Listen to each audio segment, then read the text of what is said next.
வணக்கம். நான் கீதா அன்பழகன். இன்றைக்கி என்ன பதிவு நம்ம பார்க்க போகிறோம் அப்படின்னா, இந்த ஆஷாட நவராத்திரியின் 7வது நாள். இந்த 7வது நாள் சாமுண்டியாக வாராகியை நாம் வழிபாடு செய்ய போகிறோம். சப்த மாதாக்களில் ஒருவள் தான் சாமுண்டி. இந்த சாமுண்டி என்பவள் சில்லியம்மன், செல்லாத்தா என்றும் அழைப்பார்கள்.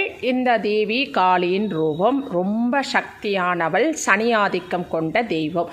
இந்த தெய்வத்தை நாம் வழிபாடு செய்யும் பொழுது இன்றைய நாளில் நம்ம வாராகியை நம்மளுடைய தெரியாத குலதெய்வம், சிலருக்கு குலதெய்வம் எது எப்படின்னு தெரியாமல் இருக்கும், மறைக்கப்பட்டு இருக்கும். அந்த குலதெய்வம் எது அப்படின்னு நமக்கு சுட்டி காட்டும், அதை தெரிவிக்கும்.